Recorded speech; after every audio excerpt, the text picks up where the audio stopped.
Okay. All right. Working from home. Since the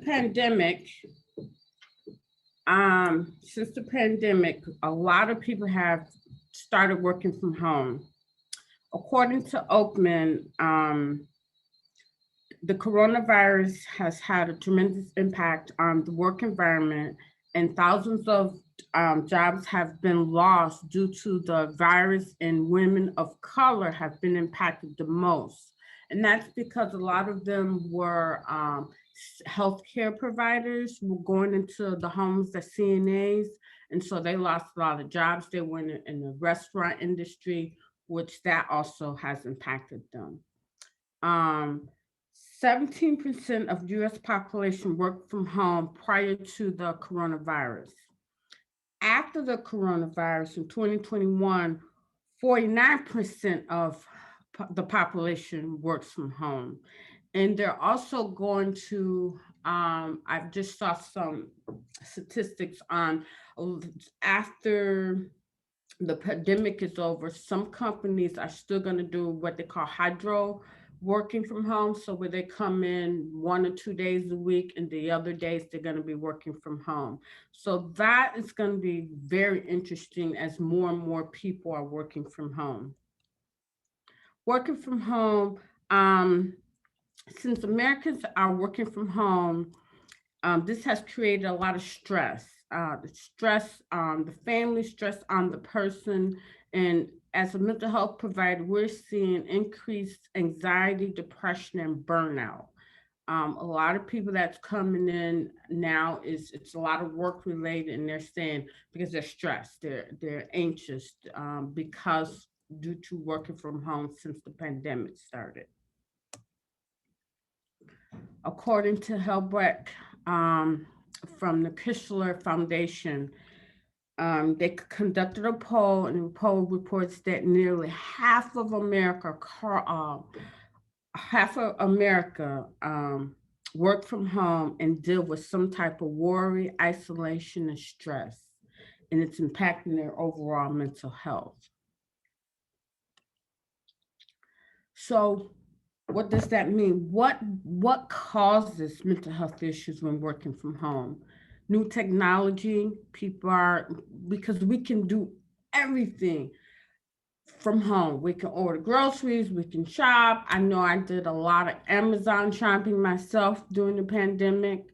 Um, you literally don't have to leave your house for anything. Loneliness and isolation. A lot of the elderly have been experiencing this because they haven't been able to see family. And still, even though the world is starting to open up, I'm noticing more and more people are still unsure about the pandemic, unsure if they want to come out. And so, again, they continue to be isolated. Stress and pressure, being able to balance family and work and free time, that's been a lot for people.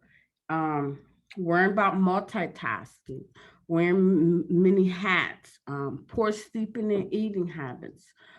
These are some of the causes of from working from home, because think about it, when you don't have really a routine, you don't have where, okay, I go to lunch at 12 or 1, I take my 15, 20. People are working straight through, and some people are working till from 7 in the morning to 9 at night, and I have had to set schedules up with them, like, no, that's not a good idea. um, how to manage your mental health when working from home: create a routine and stick to it. So a lot of my clients, I say, hey, if you're gonna start work at 7, then stop at 5:30 the latest. Put those 15-minute breaks in. Take a half an hour lunch. Shut that computer down at 5:30. Do not go back and try to catch up on work later. That's not healthy. Again, to schedule the breaks, get up and move around. Um, Spend time with family and friends, go bowling, go fishing, whatever those things you need to do on the weekends or after work, do that. Make time for family and friends. Learn to say no and set boundaries with self and others. And this is important for all of us. We just, oh yeah, I could do that. I could do that. Okay, I'll get to that. And then we have so much on our plate to where we're feeling overwhelmed and not figure out where to begin. So learning to say no, it's okay. It's for your mental health.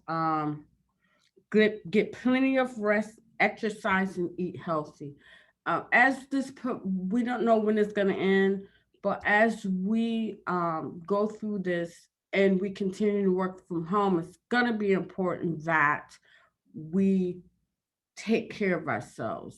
And a lot of people say, well, I don't want to, I'm going to lose my job, or I don't want my boss to get on me. You have to take care of your mental health. It's very, very important. Signs of depression. If you find yourself getting angry, having angry outbursts, irritable, frustrated, loss of interest in things that you once enjoyed, sleeping disturbance, tiredness, increased craving for food, and usually sweets. Sweets, people, it's a soothing mechanism. So watch out the sweets. Trouble thinking or concentrating, hard time making decisions, and memory loss issues. If you have any physical pain, you're having headaches or backaches, or you have even stomach issues, that may be a sign of depression.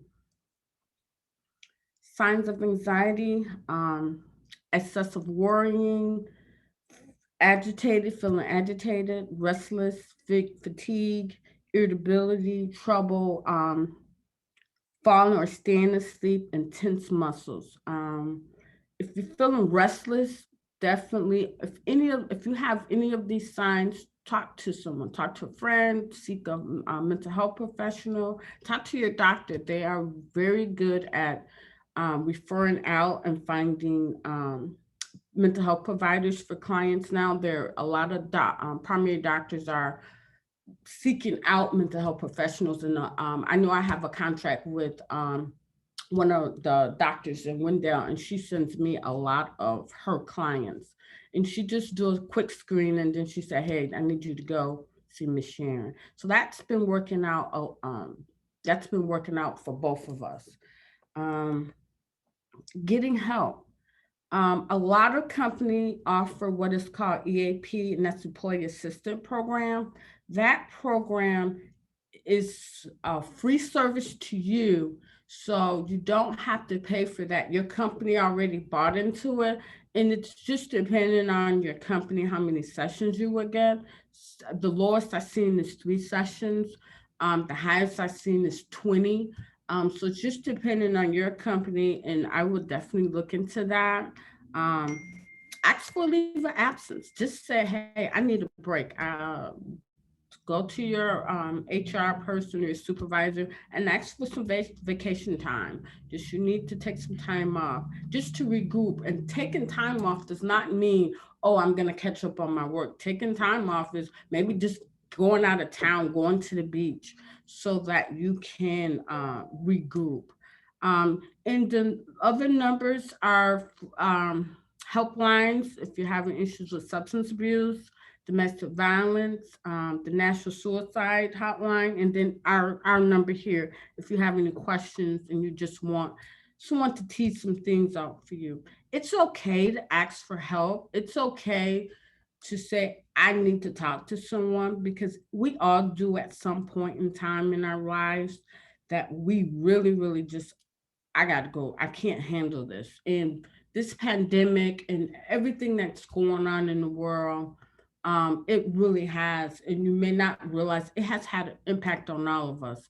I tell a lot of my clients, turn off that news. Please turn it off. Turn it off, because that it can be a little bit depressing. It's a little bit much sometimes when you got just your everyday life things that you have to take care of.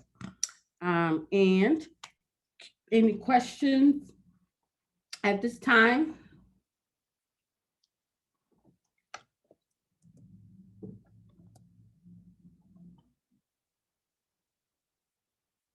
Oh, what happened? Oh, That was the end of my presentation. Any questions? I don't have any questions. Thank you, though, Sharon. Mhm. Yeah. Yeah, thank you, Sharon. That was good. I think that I feel like we're getting out of that now. I know a lot of people are going back to work, and I like going out and not wearing a mask.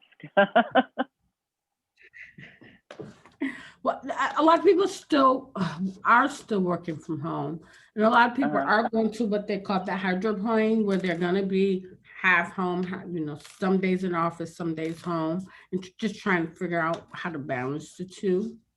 Yeah, Mhm. that makes sense. Mhm. And there's a lot of people who have their parents, their wives, and so trying to wear those hats is been challenging for them. Mhm. And it's even That's more true. difficult when you have more than one person working from home. Mm-hmm. And that brings a lot more challenge.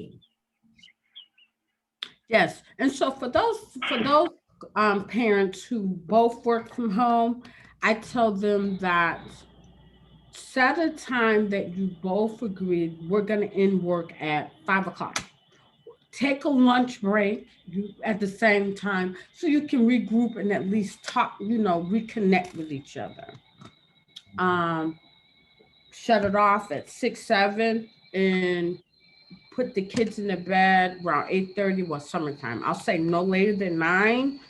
And that time, you guys sit and just watch the movie, talk to each other before you go to bed. So just an hour, just spending time with each other.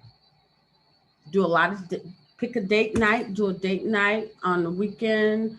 If you can do it in the middle of the week, great. And you don't have to go anywhere to do a date night. You can say, okay, I'm taking the kids to grandma, and we're just gonna sit here and do nothing.